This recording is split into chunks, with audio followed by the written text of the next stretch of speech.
Hello everyone, this is Amanpreet Kaur and welcome to my channel knowledge and we. दोस्तों, आज हम बात करने वाले हैं फिर से ईवीएस के मेगा रिवीजन के बारे में। और ये हमारी क्लास 2 और इस क्लास 2 में आज फिर से हम 30 क्वेश्चंस को कवर करेंगे। और ये आज की जो प्रेजेंटेशन है वो आपके सामने कुछ डिफरेंट फॉर्म में प्रेजेंट की जा रही है रादर देन एक सिंगल क्वेश्चन या स्लाइड्स के फॉर्म में।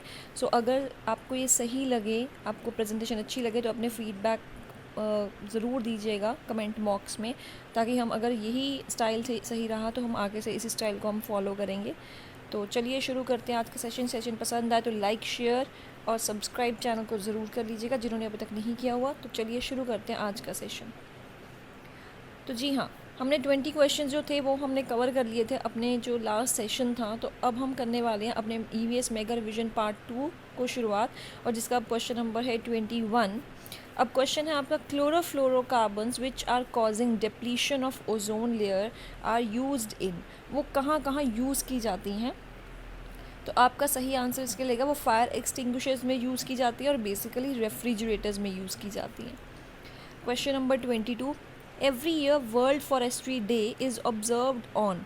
जी हाँ, वर्ल्ड फॉरेस्ट्री डे हर साल कब मनाया जाता है? तो इसका आंसर है 21 March. Question number 23, the best way to produce mould growth in indoor environment. अगर आप मोल्ड ग्रोथ को अपने इंडोर एनवायरनमेंट में, घर में, ऑफिस में, कहीं भी आप उसको रोकना चाहते हैं तो आपको क्या कम करना पड़ेगा? Is to reduce what? आपको ह्यूमिडिटी कम करनी पड़ेगी। Question number 24, the water bodies are being polluted due to the dumping of many materials. वो कह रहे हैं हमारे जो वाटर बॉडीज़, हमारे सी, लेक्स, रिवर्स हैं, वो बहुत ज़्यादा पॉल्यूट हो रहे हैं क्योंकि हम लोग उसमें बहुत सारी चीज़ें हम लोगों ने फेंकनी शुरू कर दी हैं। लेकिन किस चीज़ से वो पॉल्यूट नहीं होंगे? तो उसका आंसर रहेगा सी वाटर। आपका अगर रिवर है, लेक है, उसमें कोई सी वाटर ऐड कर दिया जाएगा तो वो उससे पॉल्यूट नहीं होगा। अब बढ़ते हैं अपने क्वेश्चन नंबर 25 की ओर।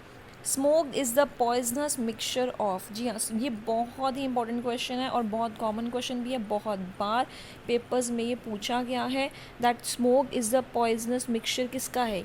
स्मोक है स्मोक और फॉग। जब स्मोक भी हो और यानी धुआं भी हो और फॉग भी हो तो ये मिलकर बना देते हैं स्मोक। एक उससे भी ज़्यादा, इन दोनों से भी ज़्यादा एक पॉइजनस मिक्सचर।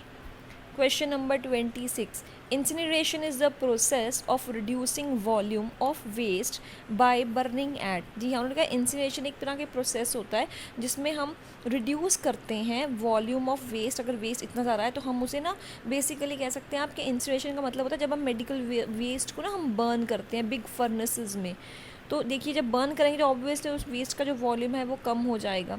तो अब उन्होंने कहा है that incineration is the process of reducing volume of waste by burning it. किस पे हम उसे बर्न करते हैं? तो आपका आंसर रहेगा reduced oxygen supply.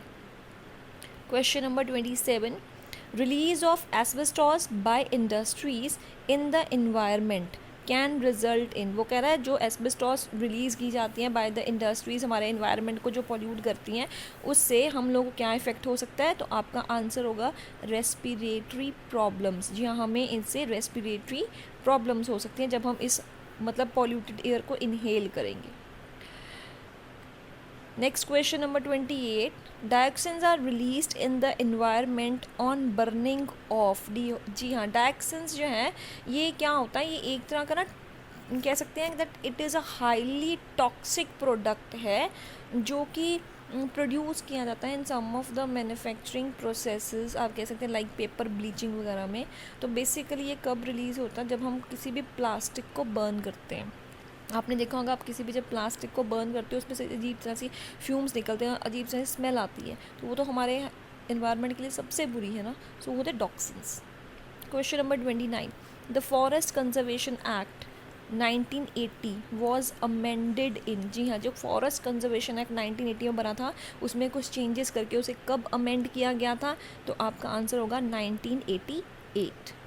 Question number 30, during space rocket launch the noise pollution is in the range of. जी, हम कहते हैं जब हमारा स्पेस में जब हम रॉकेट को लॉन्च करते हैं, जब छोड़ते हैं, तो जो नॉइज़ पॉल्यूशन की हमने रेंज रखी होती है कि उससे इतना नॉइज़ पॉल्यूशन ही हमारे एनवायरनमेंट में आना चाहिए या हमारे स्पेस में, तो उसका आंसर रहेगा 140 से लेके 160 dB। dB इनके यूनिट्स हैं। जब हम नॉइज़ पॉल्यूशन को देखना होता है हमने, जो बड़ी बड़ी ये चीज़ें होती हैं स्पेस रॉकेट वगैरह जो हम भेजते हैं, तो इसके जो यूनिट्स होते हैं वो dB में देखे जाते हैं। अब बढ़ते हैं क्वेश्चन नंबर 31 की ओर। Study of fossils is known as, जी हाँ, फॉसिल्स की स्टडी को हम क्या कहते हैं? अब फॉसिल्स हम कह सकते हैं रिमेन्स या प्रिजर्व्ड रिमेन्स, जैसे हम डायनासॉर्स थे उनके हमने जो रिमेन्स थे वो प्रिजर्व कर लिए ना फ्रॉम पास्ट जियोलॉजिकल एज, हम कह सकते हैं, तो उसे कहते हैं फॉसिल्स। तो उस चीज़ की स्टडी को हम कहेंगे anthropology. Question number 32, who among the following is associated with Sardar Sarovar Yojana, जी हाँ, कौन है जो सरदार सरोवर योजना के साथ एसोसिएटेड है? तो आपका आंसर रहेगा Medha Patkar. Question number 33, how many biodiversity hotspots are available in the world, हमारे वर्ल्ड में बायोडाइवर्सिटी के कितने हॉटस्पॉट्स अवेलेबल हैं? तो आपका आंसर है 30।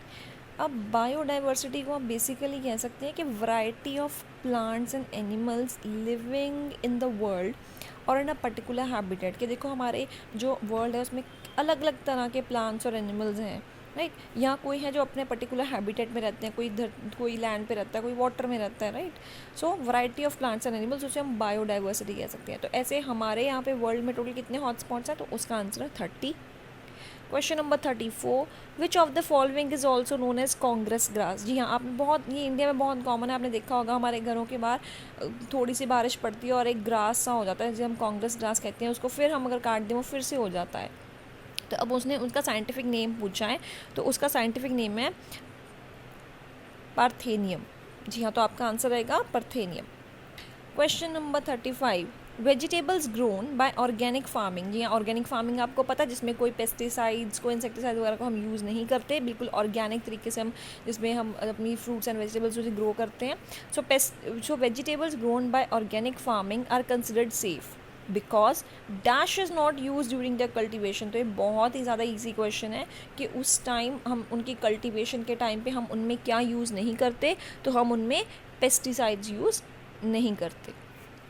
अब बढ़ते हैं हमारे सेकंड सेशन के 36 क्वेश्चन की ओर, और अभी तक जिन्होंने चैनल को सब्सक्राइब नहीं किया हुआ वो चैनल को सब्सक्राइब ज़रूर कर लें, सेशन को लाइक कर दें। Question number 36, ultraviolet radiations coming from the sun can cause cancer of, जी हाँ, जो अल्ट्रा वायलेट रेडिएशन सन से आती हैं, जो कि ओजोन लेयर हमें उनसे बचाती है, वो हमें क्या कर सकती हैं? उससे हमें स्किन का कैंसर हो सकता है, तो आपका आंसर रहेगा skin.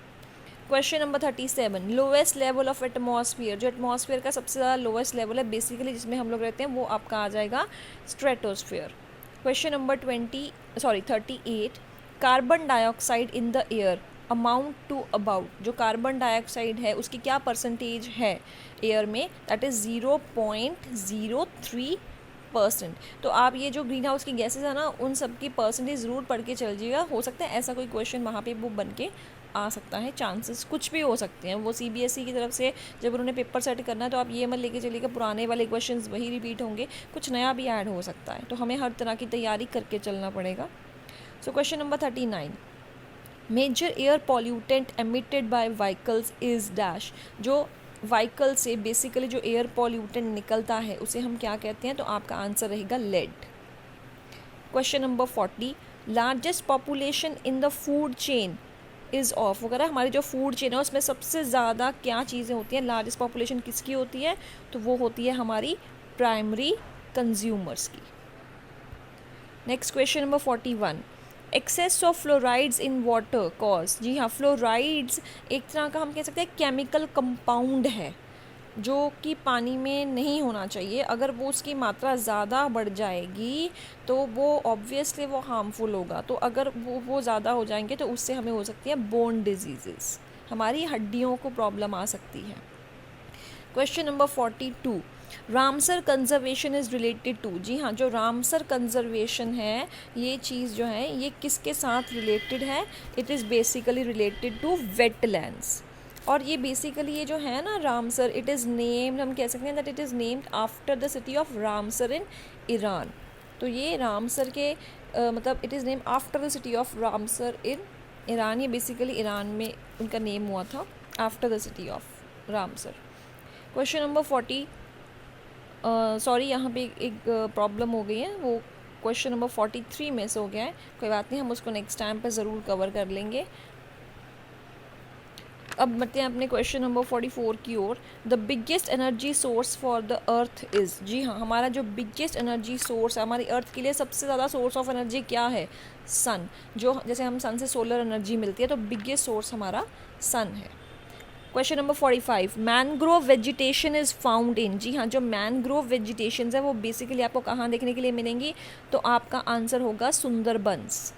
Question number 46, wildlife protection act was passed in year, जी हाँ, वाइल्ड लाइफ प्रोटेक्शन एक्ट वो कौन से ईयर में पास किया गया था? तो ये क्वेश्चन ना बड़े इंपॉर्टेंट है, जितने भी एक्ट वगैरह हैं, पॉल्यूशन एक्ट हो गया, प्रोटेक्शन एक्ट्स हो गए, वाइल्ड लाइफ वीक हो गया, right, wild life protection act हो गया। सो जितने भी एक्ट्स हैं हम उसके ऊपर मैं आपको एक वीडियो ज़रूर दूंगी जिसमें आपके प्रॉपर सारे एक्ट्स मैं बताऊंगी कौन कौन से ईयर में, क्योंकि इनमें से कोई ना कोई क्वेश्चन आ ही जाता है। तो आपका आंसर रहेगा 1972। Question number 47, which fuel does not cause pollution, कौन सा फ्यूल है? जैसे हमारे पास कोल है, पेट्रोलियम है, केरोसिन है, मतलब एक्सेट्रा बहुत सारे हैं, तो लेकिन कौन सा ऐसा फ्यूल है जो पॉल्यूशन नहीं करता? तो आपका आंसर होगा नेचुरल गैस। नेचुरल गैस से पॉल्यूशन नहीं होता, जैसे कहते हैं ना काऊ डंक वगैरह, हमें नेचुरल गैस हमें यूज़ करनी चाहिए। Question number 48, June 5 is celebrated as, जी हाँ, जून 5 को हम क्या सेलिब्रेट करते हैं? तो इसका आंसर है वर्ल्ड एनवायरनमेंट डे हम लोग सेलिब्रेट करते हैं। अब बढ़ते हैं क्वेश्चन नंबर 49 की ओर। लिविंग ऑर्गेनिजम्स ऑपरेट इन, जी हाँ, इस क्वेश्चन का आंसर मैंने बिल्कुल नहीं लिखा क्योंकि इस क्वेश्चन का आंसर आपको ढूंढना है और मैं इस क्वेश्चन को अपने नेक्स्ट वाले स्लाइड पे ज़रूर डिस्कस करूँगी। और हर मेरी स्लाइड में अब मैंने एक क्वेश्चन या दो क्वेश्चन ऐसे ज़रूर रखने हैं जिनके मैंने आंसर नहीं देने, बल्कि आपसे एक्सपेक्ट करना हो कि आप उसका आंसर दें और मैंने उसका आंसर आपके साथ नेक्स्ट स्लाइड में डिस्कस करना है। तो ये ज़रूर बताइएगा that living organisms operate in, वो कहाँ ऑपरेट करते हैं। अब आते हैं क्वेश्चन नंबर 50 की ओर। यूनिट ऑफ नॉइस, जी हाँ, नॉइस अगर हमने किसी चीज़ की देखनी हो तो उसके लिए हम कौन सा अपना यूनिट यूज़ करते हैं? तो उसका नाम आएगा पास्कल। जैसे हम होते हैं ना यूनिट्स ऑफ लेंथ करनी है तो मीटर, सेंटीमीटर, राइट, डिस्टेंस के लिए किलोमीटर, तो ऐसे यूनिट ऑफ नॉइज़ अगर देखनी हो तो हमारा जो यूनिट है वो हम यूज़ करेंगे पास्कल।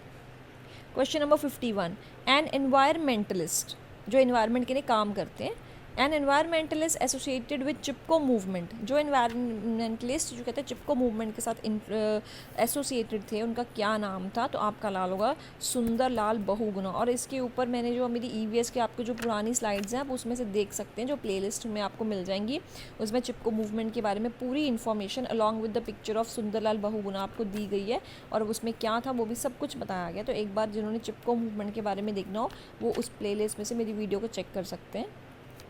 अब बढ़ते हैं क्वेश्चन नंबर 52 की ओर। pH level of portable water should be between, portable water हमने कहा था ना, जो क्या था, अनप्लेटेबल हमने पढ़ा था अपनी पिछली स्लाइड में, that is unpleasant in taste. तो पोर्टेबल वाटर जो हमें पीने लायक होता है तो उसका जो pH लेवल है वो कहाँ से लेके कहाँ तक होना चाहिए? तो वो होना चाहिए 6 to 9.5। Question number 53, world conservation day is celebrated on, जी हाँ, वर्ल्ड कंजर्वेशन डे कब मनाया जाता है? तो इसका आंसर आपका होगा 3 December. Question number 54, forest near equator, जी हाँ, जो फॉरेस्ट, जो जंगल हमारे इक्वेटर के नियर होते हैं उन्हें हम कौन से फॉरेस्ट कहते हैं? They are called tropical forest. क्योंकि देखिए ट्रॉपिकल वो रीजन्स हो जाते हैं that are surrounding the equator, जो हमारे इक्वेटर के आसपास होते हैं। अब आगे जी आपका question number 55, the book which list the endangered species, मतलब वो बुक जिसमें लिखा जाता है कि एंडेंजर्ड मीन्स जो हमारे ख़त्म हो गए हैं, स्पीसीज ख़त्म हो रहे हैं, of flora Fiona of the world, उस बुक का नाम क्या है?